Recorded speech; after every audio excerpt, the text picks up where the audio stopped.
মাথায় রাখবা, আব্বা আম্মার কথা চিন্তা করে, শিক্ষকদের কথা চিন্তা করে এমন কোন ছবি তুলবা না, এমন কোন ভিডিও করবা না, এমন কোন কথা লিখবা না যেটা তোমার গুরুজনদের সামনে বা কারোর সামনে তুমি বলতে পারো না।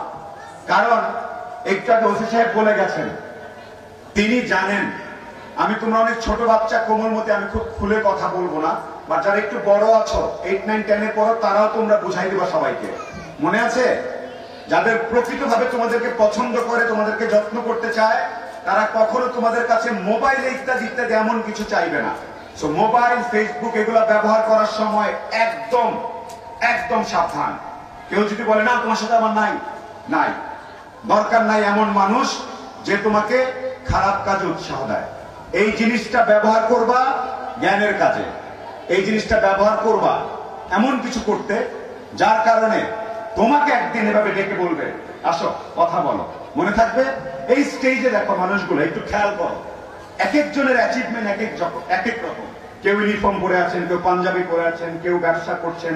আমাদের সাংসদ, উনি আমাদের তোমাদের সবাইকে উনি রিপ্রেজেন্ট করেন, তোমাদের সবার কথা উনি সংসদে গিয়ে বলেন যে আমার এখানে এটা লাগবে, ওটা লাগবে, ওরা খুশি অখুশি, নানান রকম মানুষ না। প্রত্যেকেই একটা লম্বা সময় ধরে, যেই কাজটাতে উনি ভালো, লম্বা সময় ধরে কাজটা করেছে। 2 রাত কাজ করার পরে, 1 দিন কাজ করার পরে, 1 বছর করে বলে না আমাকে ফল দেন।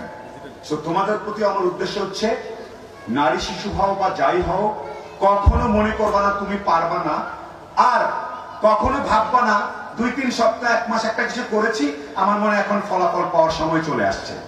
ফলাফল পেতে গেলে 10, 15, 20 বছরের একটা প্ল্যান করবা। আমি তোমাদেরকে বলছি না যে মানে হাল ছেড়ে দাও, এই কথাটা একটু মাথায় রাখো, মনে থাকবে। আর স্বপ্ন দেখবা, এমন স্বপ্ন যে পৃথিবীর যে কোনো বাচ্চার পাশে যদি আমাকে দাঁড় করা হয়, আমার বয়স 14, আমেরিকা, নিউ ইয়র্ক, কানাডা, যে কোনো 14 বছরের একটা মেয়ে বাচ্চার সাথে যদি আজকে দাঁড়াই, এখানে যদি স্টেজে দাঁড় করাই, আমাদের মধ্যে যদি কথা শুরু হয়, আমার এলাকার এই গণ্যমান্য মানুষ বলবে দেখছো আমাদের সাধারণ, আমাদের 4 গাছের বাচ্চাটা ওই America, new York, Canada, Ottawa, France, প্যারিসের বাচ্চার মতো সমান সমান একেবারে।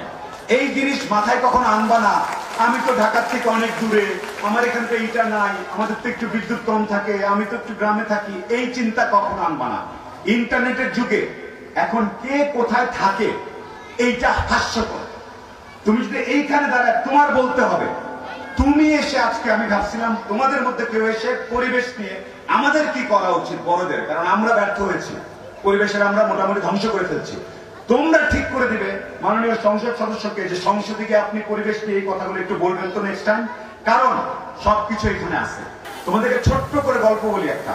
ফুটবল দেখছো, পৃথিবীটা ফুটবলের মতো, এই ফুটবলটার মাঝখানে একটা দাগ দাও, উপরের দিকের দেশগুলাকে বলে গ্লোবাল নর্থ, মানে উত্তর দিকের দেশগুলা 200 বছর আগে আমাদের যে দক্ষিণের দেশগুলো থেকে হঠাৎ করে উন্নত হয়ে গেছে। কিভাবে? ওরা ইঞ্জিন আবিষ্কার করেছে, অনেক কিছু আবিষ্কার করে, ওখানে অনেক কিছু যেটা মানুষ হাতে হাতে করতো, ওটা যন্ত্র দিয়ে করা শুরু করছে 200 বছর আগে। এই 200 বছর আগে, এখন কত, এখন বয়স কত, 2024। ধরো 1800 সাল থেকে এই উত্তরের, ফুটবলের উত্তরের দিকের দেশগুলা, নর্মালি ইউরোপ, আমেরিকা, কানাডা, এই দেশগুলো, জাপান আছে, এই দেশগুলো না যন্ত্রপাতি দিয়ে কাজকর্ম করা শুরু করছে। এখন যন্ত্রপাতি দিয়ে কাজ করলে কি হয় জানো, ওখান থেকে গ্যাস বের হয়।